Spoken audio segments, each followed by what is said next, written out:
Қазақта дәм тұзың таусылмасын деген сөз не үшін айтылды? Неше мың жыл бұрын өмір сүрген ғұн түркі бабаларымыз тұзды тастамай ала жүрген.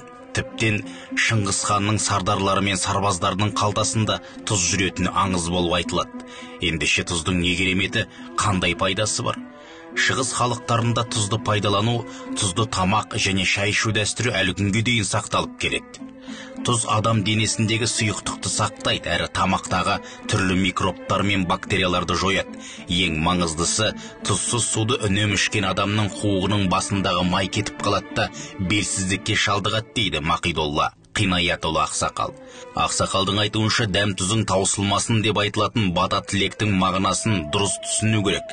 Дәмнің таусылуы адамның өмірден өткенін білдіреді. Ал тұздың таусылуы адамның қуатының таусылғанын білдіреді екен. Осыған орай танымал аспаз Нұрболат Құрманханұлы ағамыз былай дейді: Қытайда жүргенде түрмені және қылмыскерлерді еңбекпен өзгерту алаңдарын бақылайтын әскері болдым. Сонда үнемі тәртіп бұзып төбелес шығаратын қылмыскерлерге арнайы ас мәзірі бойынша тамақ береді. Яғни 15 күн бойы тұзсыз тамақ бергенде кез келген атпал азаматтың қуаты кеміп, сідігіне сүрініп қалады. Егер тұзсыз тамақты бір ай бермесе, орнынан тұра алмай қалуы мүмкін.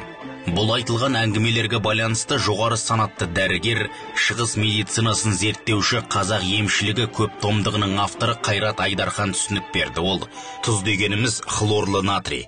Егер белгілі мерзім ішінде тұз тұтынбаса, су адам денесіндегі кальцийді шайып кетеді дейді. Қайрат ағамыздың айтуынша ас тұзы адам денесіндегі кальций, калий минералдарын ертіп ағзаға сіңіреді.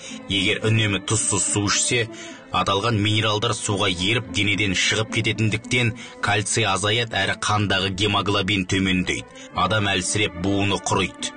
Дәрігердің сөзіне қарағанда, тұзды тым көп тұтынған кезде ғана ағза тағы да суды талап етеді, қанның көлемі артып, қысым көтеріледі.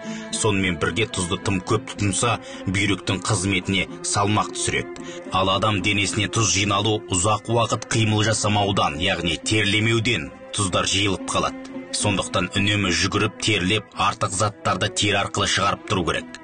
Тұздың киесі туралы адам ағзасына әкелетін өте көп деген пайдасына байланысты айтылған болса керек. Мысалы, жаңа туылған сәбиді 40 күн тұзды суға шомылдырады. Сонда баланың терісі тез ширап, түрлі тері ауруының алдын алады. Сонымен бірге денедегі судың сақталып тұруына ықпал жасайды. Тұзды лайықты тұтынған адамның денесі бұлшық еттері қартайғанда салбырамайды, жиналып тұрады. Қазақта ет келгенде тұздығы қатар келеді. Алайда қазіргі жасалған тұздықтар тұз аз болатынын да ескерген жөн. Ат айтып тұрғандай, онсыз да тұздап кептірілген етті тұз салған сумен қайнатып пісірген соң тағы да тұздық құю тарихтан келе жатқан халықтың денсаулық және тағам мәдениетінің бірі. Бүгінде салаттарда сарымайды, қатықты тұздау да сол дәстүрдің жалғасы болса керек. Ана сүтінің құрамында да тұз болатыны дәлелденген. Кей адамдар көз тиіп ауырғанда отқа тұз салып ұшықтайды. Кей түркі халықтарында үйленген жасты тұзбен аластау дәстүрі әлі сақталып келеді. Сол секілді тұзды баспа, тұзды шашпа, астың дәмі келмейді тұз болмаса, үйдің сәні келмейді қыз болмаса деп айтады. Қазақта тұзды төгіп қойсаң өмірің ащы болады, тұзды тегін берсең ұрыс керіске тап боласың деген ырым тиымдар да бар.